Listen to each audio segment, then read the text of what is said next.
is a regular on the program. It's always nice to have Jossy Mansour here from Diario. How are you, Jossy? Pretty good, thank you.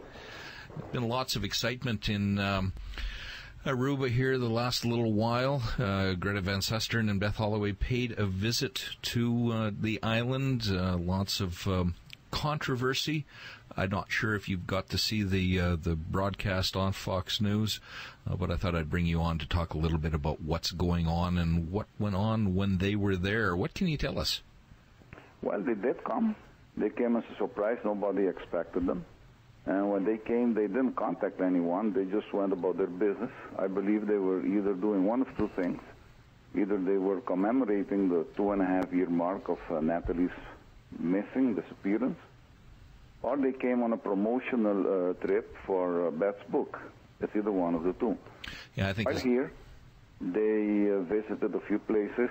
They were not very well received by the people whom they went to see. They visited Carlos and Charlie's, which is where Natalie was seen last before she got into the car with these three suspects. Right. And then they went to some other a police station in the north, where they showed a few minutes of takes that they had. There was no one in the police station, which is very unusual. And for the rest, they left very quickly. Next day, in the afternoon, they left. They were here for a day and something. Now, we're hearing lots of reports, and I can't substantiate them right now, but the question on the empty police station, it was broadcast, like you say, several different takes and several different clips of it on the Van Susteren show. And then there was a report, apparently from the Prime Minister's office, that police station was closed and was actually being used by the beach patrol. Can you confirm or deny that? I don't think that's the case. I think that the police station is used for police work. You even saw a police patrol car parked outside, but inside there was no one visible. We don't know whether there were people inside, but there weren't anyone visible. Maybe the people who were there didn't want to be seen or didn't want to be recorded for any TV shows. Now, you say, Jossy, and again, if you're just tuning in, Jossy Mansour from Diario was here talking about the, I guess, 2.5 years now. Boy, it doesn't seem like that long, but 2.5 years that Natalie Holloway has been missing, last seen on the island of Aruba. Greta Van Susteren and her TV show from Fox and Beth Holloway were on the island recently. You mentioned that they weren't well received. Let's elaborate a little bit on that. Well, I think that the people protested Beth's presence here especially because they considered that she caused some damage with bad publicity for the island. But people here should recollect better what happened. No, Beth's not at fault here. At fault are three suspects in whose company this girl disappeared. If there is any damage done to the island, we should put the damage squarely on their shoulder and not on anyone else's. Exactly, as to who is responsible. Now, the cameras, the high-quality cameras, is probably another term, professional cameras for the television show, apparently were confiscated because of paperwork not being filled out when they arrived on the island. What can you tell us about that? Or is this something where the government was doing whatever they could to try and block any recording there?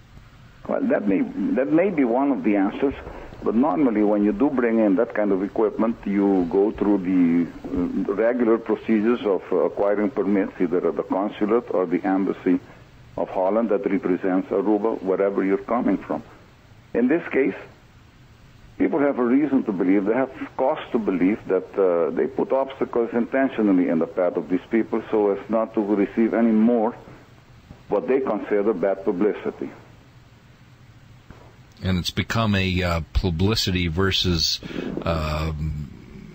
accurate investigating, and that's a huge problem. Jossy, when you see this now 2.5 years later, I know your paper reported on it, there was some other press, there was even some clips, again, I hate to overuse that term, of some media people in Aruba, or at least representing themselves as media people, chasing or following Beth and Greta around the island. What can you tell us about that? Were they actually media people, or what was going on there? Well, I think they were.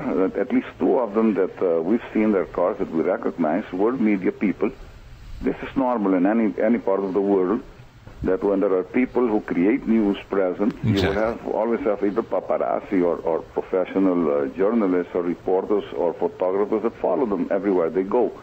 Since both Beth and Greta are very well-known persons, I think that they followed them just for news items, to see what they were doing, where they were going, and to come with some kind of news the next day in their media.